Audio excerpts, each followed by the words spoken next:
Technically, Herpa has made 3 HOP aircraft models in Scale 500. The last one, where the corporate identity has switched back to the Air France livery, I have already reviewed.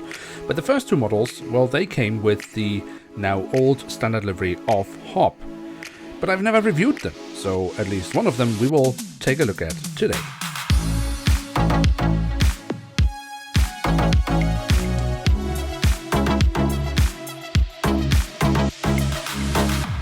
And with that, hello and welcome to a new episode of Review, where today we'll take a closer look at an Embraer ERJ-145 of HOP.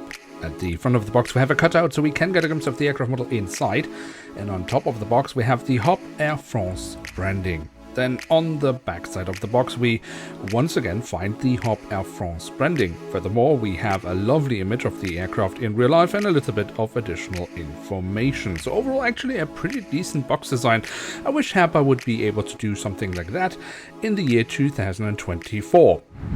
And here she is, the Embraer ERJ-145 in the now old standard livery of HOP Air France, the, well, regional carrier or regional branch of Air France. Unfortunately, the Embraer 145 does not fly anymore in the fleet of this airline, but of course we can enjoy the memory of this with a model like that in Scale 500. But what has Herpa come up with on this tiny little aircraft model? We'll find out by taking a closer look at it. Starting off with a look at the tail section, where we on the vertical stabilizer have the HOP branding. Incorporated into that, we actually also have the flag of the European Union. With the Embraer 145, we of course have the horizontal stabilizer mounted on top of the vertical stabilizer, looking quite nice, I think, actually. On the fuselage, we then find the full registration code of the aircraft. If you look underneath the engine nacelles, we find here the hatch for the cargo compartment.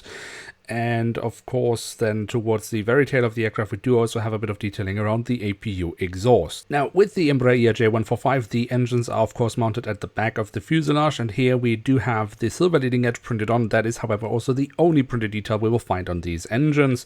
The physical detailing, however, I think is actually really rather nice, especially considering how tiny they actually are.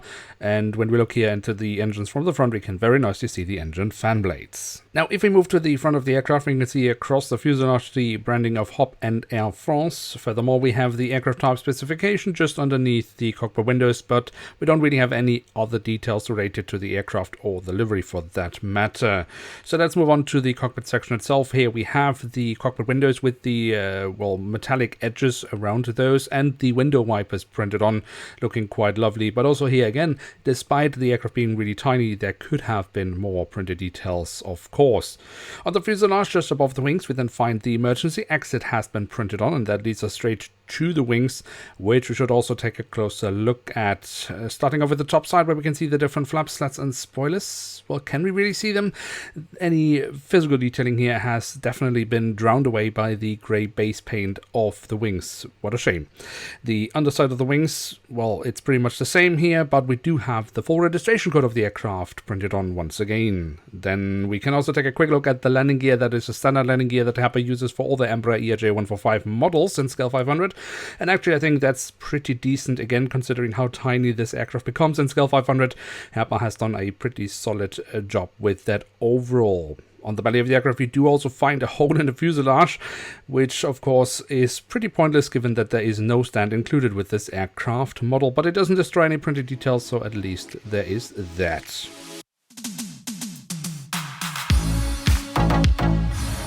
So there we have it, the Embraer ERJ-145 and the former standard livery of HOP Air France from Herpa Wings in Scale 1 to 500. And what can we say about this aircraft model? So what we have here is a typical Herpa Wings 2016 release.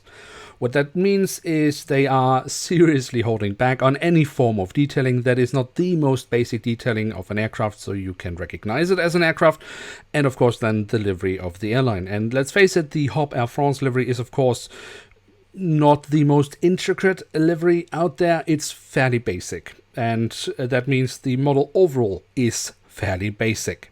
Now, if you like me, small regional airliners, and especially the Embraer 145, then actually I think this is a pretty solid one for a Scale 500 model.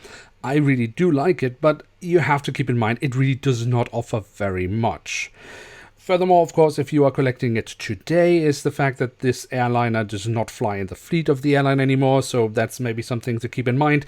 But as I said, if you are just a fan of small regional airliners, and we certainly don't get enough of those in Scale 500, then this could be a nice little option. Now, I do, of course, also still have the Embraer 170 in this Hop livery, which I will try to review at some point later this year. But for now, this is all I have to say about this aircraft model. What are your thoughts about it? Let me know in the comment section below. With that, we have reached the end of today's video. If you liked it, please feel free to leave a like. And if you are new around here, why not hit subscribe? With that, thanks so much for watching. Hope to see you soon again. I'm checking out, and bye.